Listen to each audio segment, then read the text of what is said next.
Welcome to the Voyager of the Seas. Time to do a little shopping. Hey everyone, I'm Patrick from Oakland Travel, and I'm including this one in the vlog series just on the premise that at Oakland Travel we cover everything, and I mean everything. If it's an aspect of cruising, we're going to record the video on it. If it moves on the ship, we're going to record the video on it. And so that kind of goes right along with line with this, just to kind of give you an idea of like some of the shopping that's available on the Voyager of the Seas and some of the different types of things that are available on here. And I will say that they had the ship stocked accordingly because this was an Arctic crossing cruise where we were stopping in Norway, Iceland, and Greenland. You know, very cold weather, being up on deck. We went through the Prince Christian Sun area of Greenland, windy, cold. And so you see some things in here in the shopping area that sort of go along with the type of cruise we're on, and some pretty nice quality items. Several of them have the Royal Caribbean logo on them in terms of jackets, things like that. But the quality is definitely there. Pretty good pricing. As a matter of fact, you're going to see here in a minute where as Maria is looking for, I don't know if she's looking for something. I'm just kind of wandering around like just to make, I'm not shopping for anything for me. So I'm just kind of wandering around like, let's point the camera at this over here. But this little rack of jackets right here that is on the left side of the frame, she ended up buying one of those because the selection of jackets that she had up to this point in the cruise, and this is still kind of early on, this is only a couple of days in, it was kind of one of those, she could use another one to sort of supplement her collection of jackets.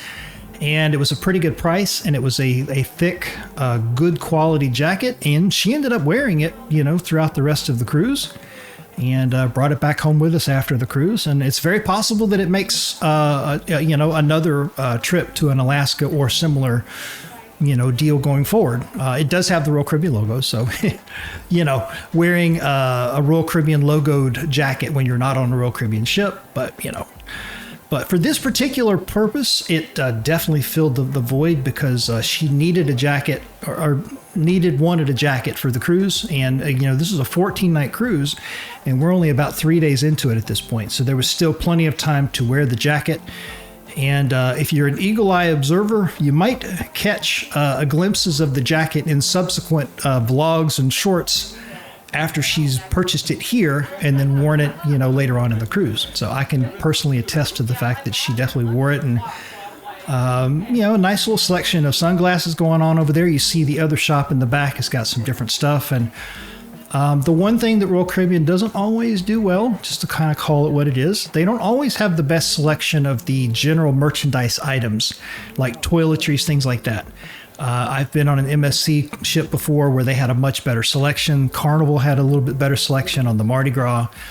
It's just one of those things that Royal Caribbean, I guess they've figured out over the years, and maybe a ship-by-ship situation, that this is what we want to carry in the shops. This is what we want to focus on, what we want to sell, etc. So it's just, it is what it is. When you go on a Royal Caribbean cruise, you might want to make sure that you bring all of the toiletries with you because there's no guarantee that they're going to have something that you might have forgotten. So here's the jacket that I mentioned. This is where she's kind of checking it out. And of course, going straight for the price, but the price was good. And of course, one of the beauties of this is, you just put it right there on the SeaPass account, the onboard account, and it just sort of blends in with all the rest of it, your onboard purchases during the cruise. And whenever we're getting ready for a cruise, I've always got a certain amount budgeted, for just whatever on the cruise, spa, drinks, because we don't do a drink package, etc. So